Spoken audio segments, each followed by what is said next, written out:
Jai Ho, my dear students. I am Ratnakar Suryamshi from SK Public School. I heartily welcome to you all to the SK Digividya, especially the class 8th.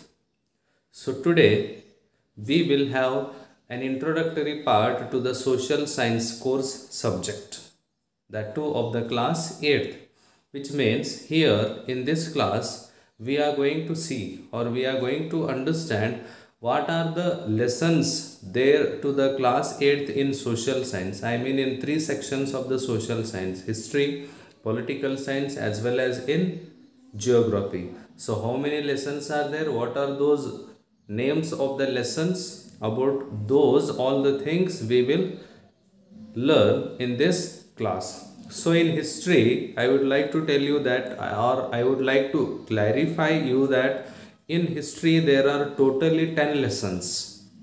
In history there are totally 10 lessons are there to the class 8th. So which are those lessons? First one, how, when and where.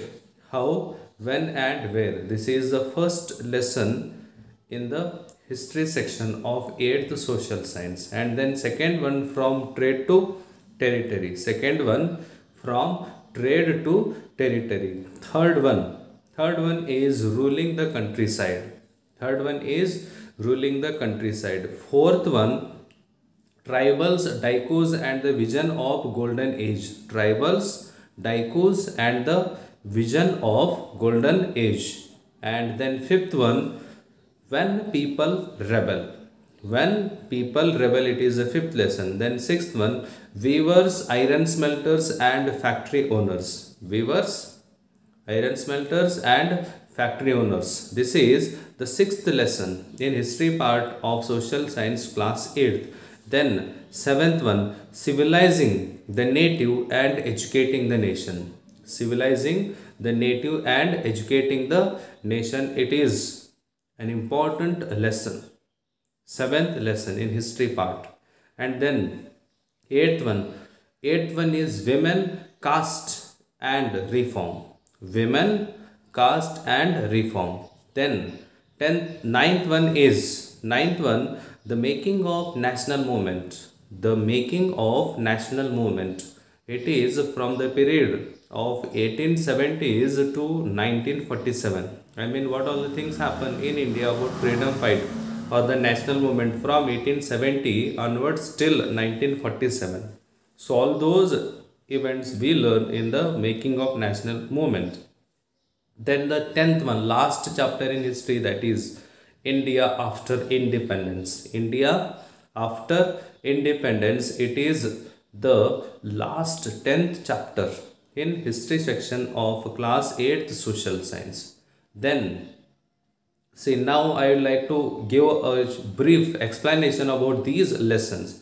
See, the lessons we in history we learn in class 8, these are all related to, these are all completely related to the Indian history or to the contemporary history. Modern history we learn in this especially, and that will link to the freedom fight of India. And even one more hint I would like to give you, that the lessons you learn in the class 8, these all the lessons have a direct touch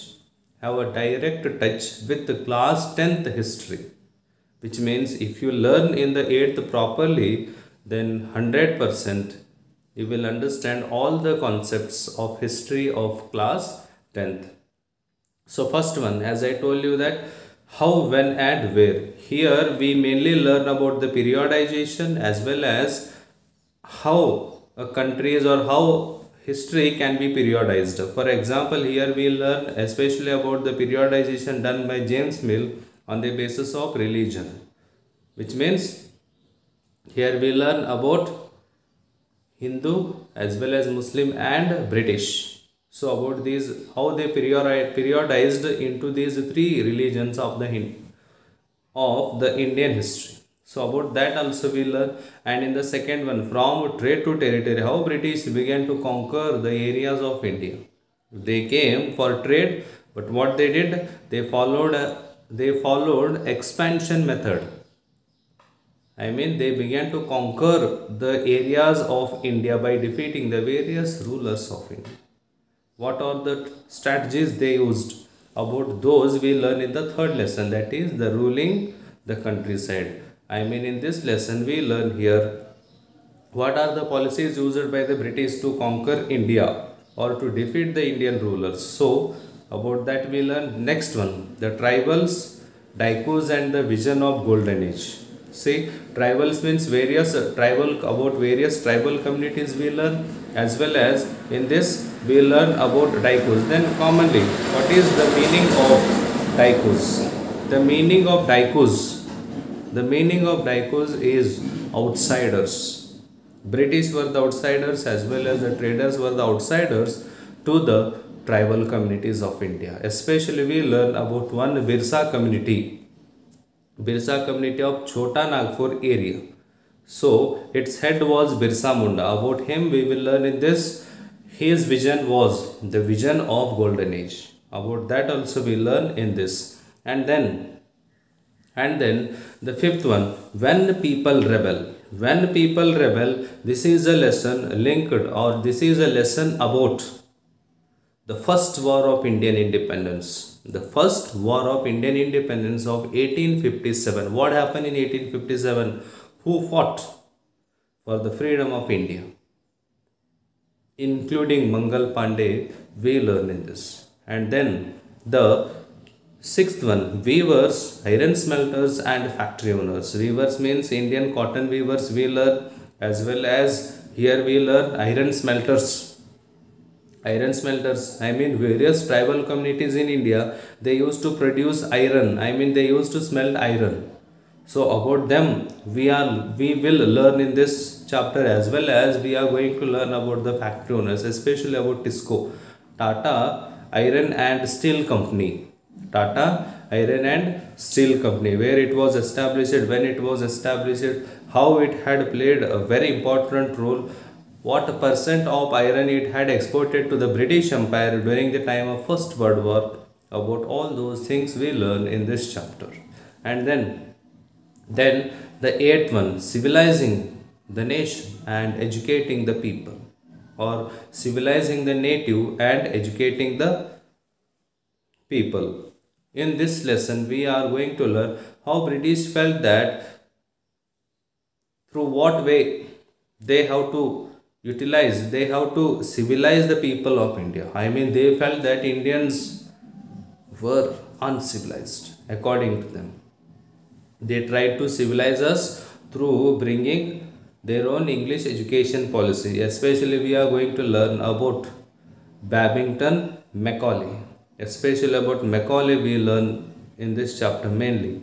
And then after this, in the eighth lesson is women, caste and reform. Women, caste and reform. In this lesson, we mainly learn about the women reformers, what all the exploitations faced by women since the ancient time in India, as well as how they fought, who were the important women reformers.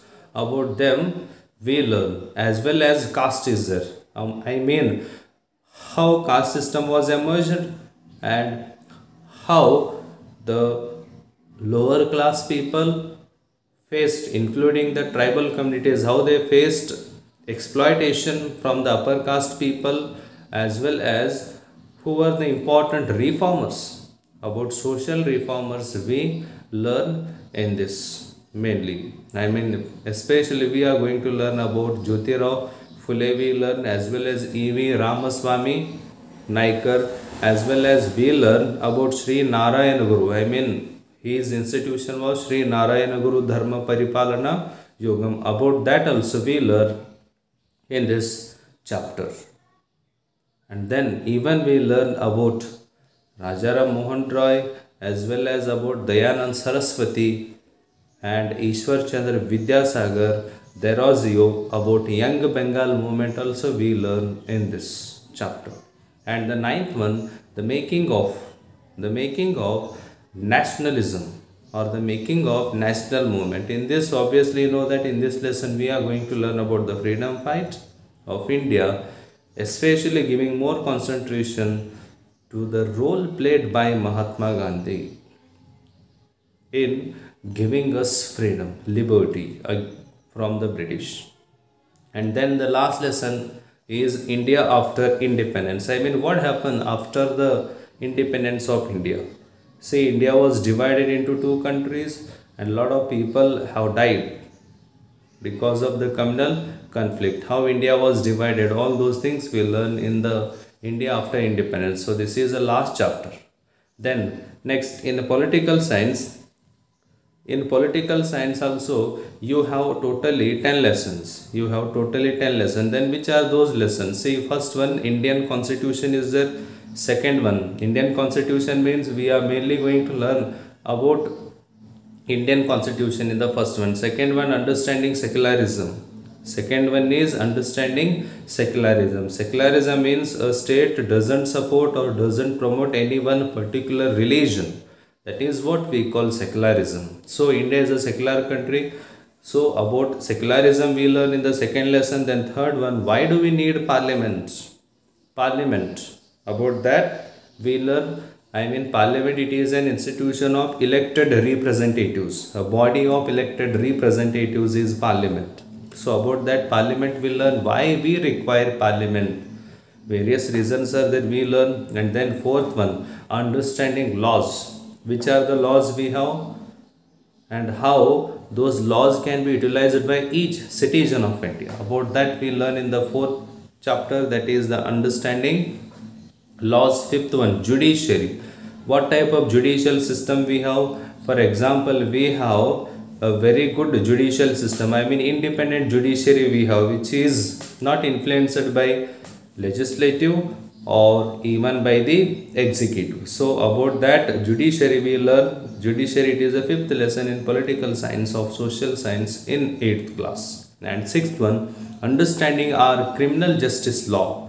Understanding our criminal justice law or system. What type of criminal justice system we have in India. About that we learn. And then seventh one is understanding marginalization. Then what is marginalization? Marginalization means neglected classes of the society. Or the classes or the groups of people who are not the part of the mainstream of society.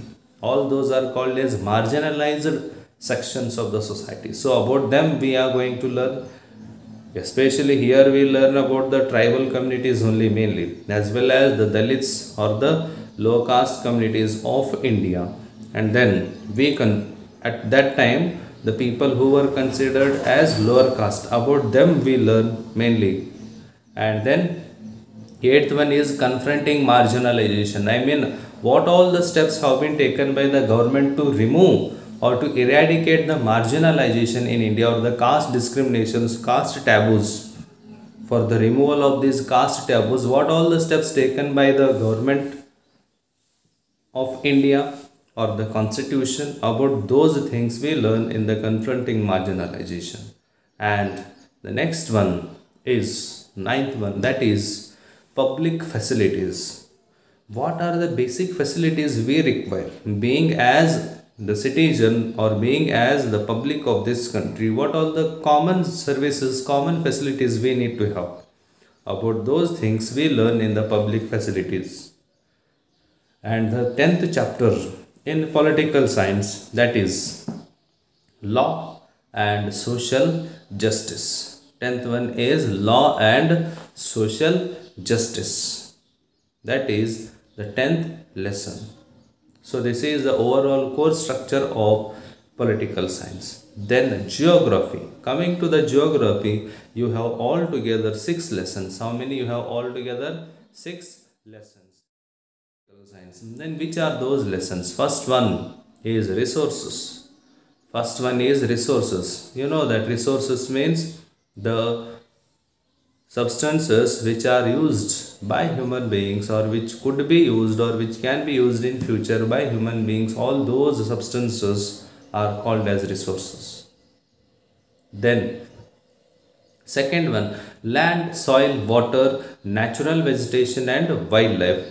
Land, soil, water, natural vegetation and wildlife. It is the second geography lesson to the 8th class. So here we learn about land, how land has to be saved, what are the conservative methods of soil. We learn how to preserve, how to protect soil from the erosion, soil erosion. About those important steps also we learn. And next, here about water we learn. I mean, here mainly we are going to learn how to protect water, how to preserve water. Water is a limited natural resource, so how to protect it, about that we learn in this, as well as about the natural vegetation and wildlife resources.